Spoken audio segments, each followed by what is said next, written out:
Well, we were talking about the international movements, especially the movements that occurred in China and Vietnam, had a deep influence on the global community. But now that has been replaced by the talk of globalization. That's what we were talking about in this section of the paper by Dipe Chakrabarti, Subaltern Studies in Retrospect and Reminiscence. So he took the review of the historical development of the subaltern studies in India, the subaltern studies collective and group.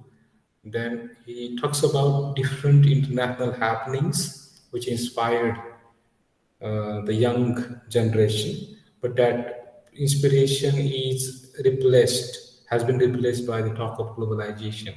So I was referring to what happened in India when the former Prime Minister Dr. Manmohan Singh was the finance minister, and P.V. Narasimha Rao was the prime minister of India at the time. So India went for globalization.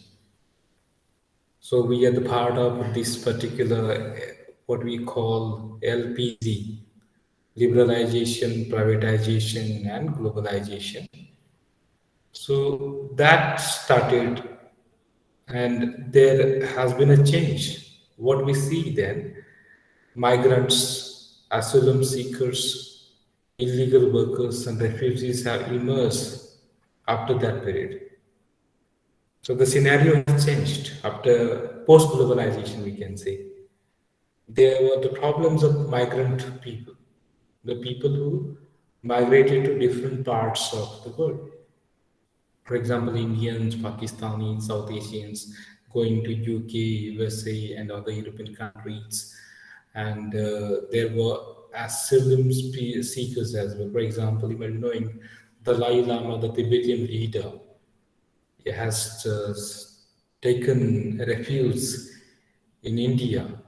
Okay, the fight against Chinese government is going on in Tibet, and they run parallel government from Dharamshala, Himachal Pradesh. You must be familiar with this. Then there were problem illegal workers, means many illegal. For example, many Italian or some other people from some other countries went to some other neighboring countries or to the USA, etc. Uh, that was illegal kind of migration. The View from the Bridge is a book in which the such kind of problems are described. And this is an American book. I forgot the name of the author. He is a very famous author, actually. If you are familiar with American literature, can you name some of the famous American writers, dramatists especially?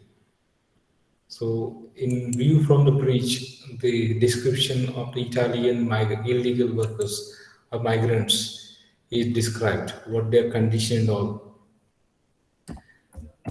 So, sales as a death of a salesman, Arthur Miller, I'm sorry. So, the name was at the tip of my tongue. So, Arthur Miller had described this. Then what we understand from the discussion is that the problems that started occurring after globalization were different from the earlier problems. So refugees have emerged perhaps as the new subalterns. Now they have become, for example, the migrants living in the US, in the UK, in other European countries have become the new subalterns. Then there are many people who have sought refuge in other countries, refugees. So we talk about the Afghani people in India, Irani people in India. Miss, I'm giving you the family examples. There can be, for example, recently the Rohingya Muslims, they have migrated to different parts of the South Asian countries. So from Myanmar, you might be knowing. So all these people, then there were illegal workers and refugees. So these people have become a kind of new subalterns. Subalterns means the marginalized section of the present era. Prior to that, they were different, means within the nation itself, they were subalterns. Now they have become a post globalization, the scenario has changed. Then he refers to Antonio Gramsci. You are familiar with, he was the Italian Marxist thinker, a key theoretical influence on subaltern studies. So he talks about the problems of subaltern people, the marginalized groups.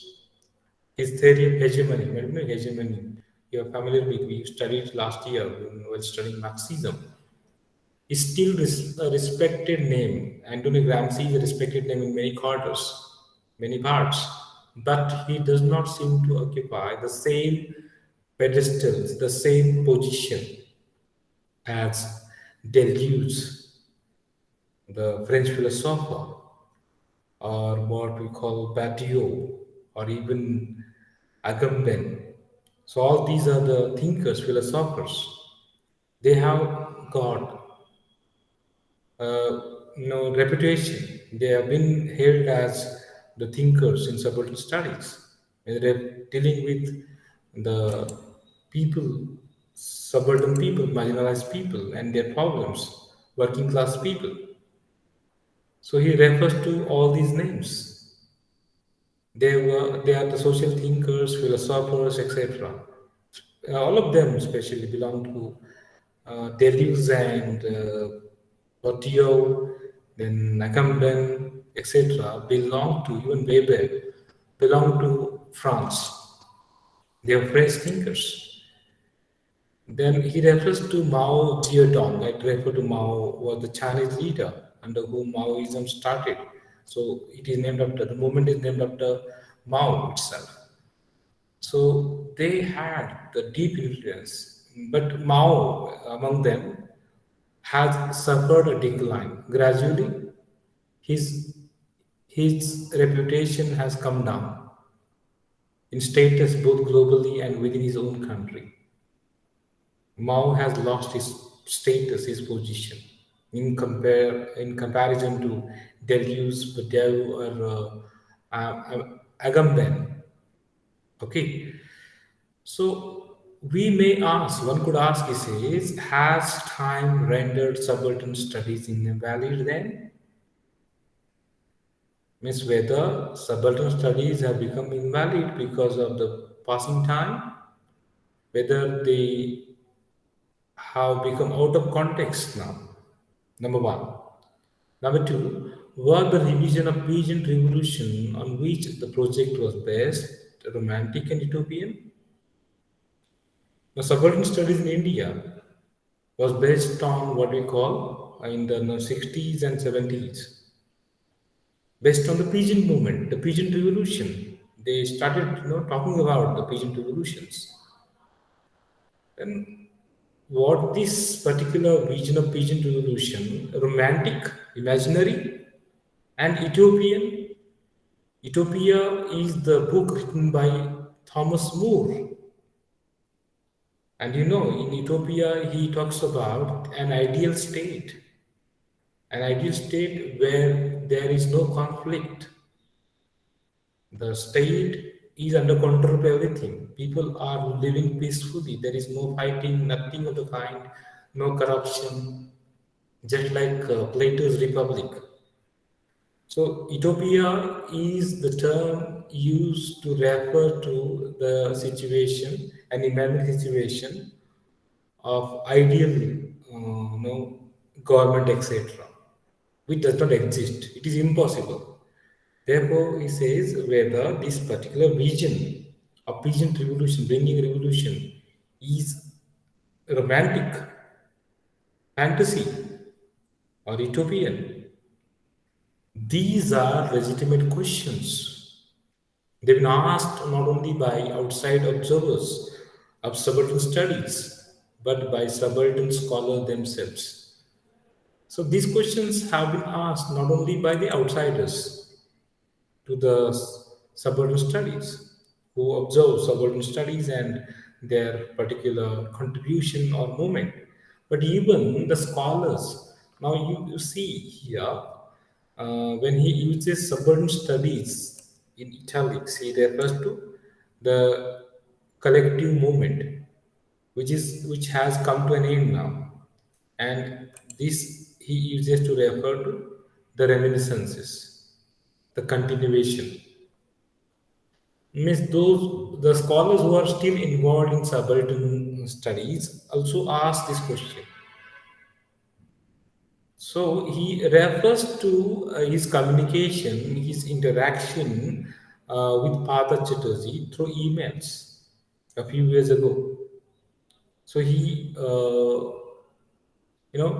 had an exchange of thought over the argument that the model of peasant insurgency that Guha tried to construct in his book on the subject was valid for the colonial period.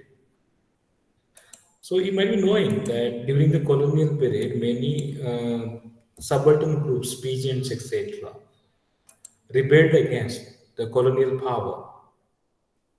So we refer to these movements, and the subaltern studies is interested in these particular movements. Before what we call uh, the national Indian National Congress was established, or the independent movement started in India. There were peasant movements, and these peasant movements were against the colonial power. For example, we refer to Champaran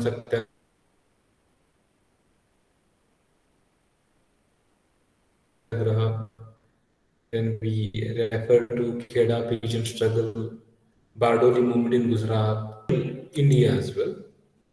There were pigeon movements. So all these movements they're referring to, and subaltern studies are based on these kind of pigeon movements. So pigeon movements in India arose during the British colonial period, as I referred, when economic policies characterized in the ruin of traditional handicrafts. If you have seen the movie Lagan, that is actually the imaginary or fictitious version of these movements, but all these groups, small farmers or workers, etc., came together to fight against the Britishers. So, what Guha thinks, the argument that the model peasant insurgency, the uprising of the peasant movement that Guha talks about in his books, was only during the was valid for the colonial period, and further he says was not helpful for disappearing the nature of peasant and tribal protest against land acquisition for industrial and urban development in contemporary India. So that was the view. Okay. So what was that? Means the view was that this movement was okay, valid only for the colonial power, means period, against the Britishers. The same kind of movement, for example, Narmada Bachao, you might be knowing by Mehta Patkar or other such movements against the Indian government, whatever means party led the government, that is not the uh, concern here. But these, for example, recently you saw the movement against the farm bill that went on for a long period. So such kind of movements that he's referring to, they are anti-government, but what they thought that the Goha, whatever Goha mentions, they were valid only for that period. But we disagreed mildly. And Chatterjee has continued some of that discussion in his recent essay. Means they didn't come to the agreement, and Chatterjee has continued with the discussion in some of his in his recent essay, the essay which was published in EPW before this essay was published. So he says, should we then, as Shelley famously said in his latest Strong Lady, he refers to P.B. Shelley. William P.B. Percy Bysshe Shelley had written letters to William Godwin. he refers to such letters. One of the letters was written on 25th July 1818. He's referring to that. So in that he has mentioned P.B. Shelley. Means what he quotes P.B. Shelley. We spent our manhood, I quote, unlearning the follies and expiating the mistakes of our youth, unquote. So you understand, means we spend our manhood, our time, our youth in our adulthood in unlearning the follies, in undoing the follies, the mistakes. The follies mean drawbacks, and even repairing the mistakes of our youth. Whatever mistakes we commit during our young age, we try to repair them. Whatever bad things we learn during our youth, we try to come out of that. That is what P.B. Shelley thought. So this is a lesson of maturity. So he quotes P.B. Shelley and he says, with reference to that, perhaps that advice holds true in the world of action. He says that Shelley's advice is valid in this world of action, where the unlearning past follies makes but imminent sense. So we have to give up the past bad habits of our past. That is actually a sensible behavior. Then, in the domain of ideas, it has long seemed to me that something like the opposite holds true. In real life, okay, that is okay in our life. But when it comes to ideas, he thinks that something opposite of this happens. Then he refers to Marx, Weber, or Durkheim, or Freud, Karl Marx, William Weber, or Max Weber, sorry, or Durkheim. Karl Marx was a German thinker, you know it very well. He came up with his political theory and economic theory. Marxism, that's what we know. Then Weber was one more thinker, socialist thinker from France. Durkheim, Emile Durkheim was the sociologist.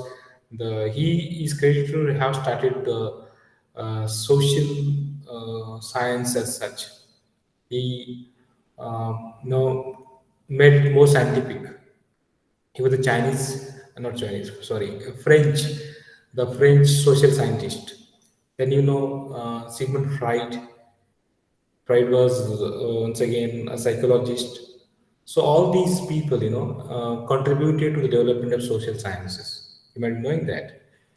So when we read, we keep reading Marx or Weber or Durkheim or Freud, not so much for what they may have been simply correct about. We don't read only for the sake of their correct ideas. For those in quote correct formulations are possibly a part of our academic common sense today. They are means our ideas are based on these theories put forth by these thinkers, these philosophers. But to understand how and where they went wrong, we read them not only for the correct ideas, but even we try to see where they went wrong or how they went wrong or how we may revise or update them for contemporary use. So this is what happens. Means we try to revise or update as per the contemporary use, as per the time, the need of time. So, what he says through these references is that it is the mistakes of great thinkers, in other words, that end up having very long lives. The mistakes of great thinkers remain for long here. Why? Not because they were silly and obvious mistakes, but because they were fascinating and interesting mistakes, committed precisely because the questions behind them are of fundamental importance to the social sciences. So, whatever mistake they committed, they were not silly mistakes. They were not simply what we call the obvious mistakes, but they were what fascinating, attractive, interesting mistakes. And they were committed because the questions behind them were of social, fundamental importance. These mistakes were committed by the science, social scientists because the questions were of very important, great importance. They were of fundamental importance to the social sciences, even if the answers provided were at best controversial and at worst wrong sometimes. Is when it comes to life, what we understand, we learn from our mistakes, we unlearn the follies, we repair our mistakes. But when it comes to ideas, our thinkers also commit mistakes, but they are not silly mistakes. They were committed in an attempt to answer certain questions which were important to social science. Maybe sometimes the controversial was he trying to say whatever happened in subaltern studies may be controversial, sometimes wrong, but you cannot reject or you cannot just underestimate them. So if intended but generative mistakes, unintended, I'm sorry, errors, errors are unintended mistakes that we need to understand.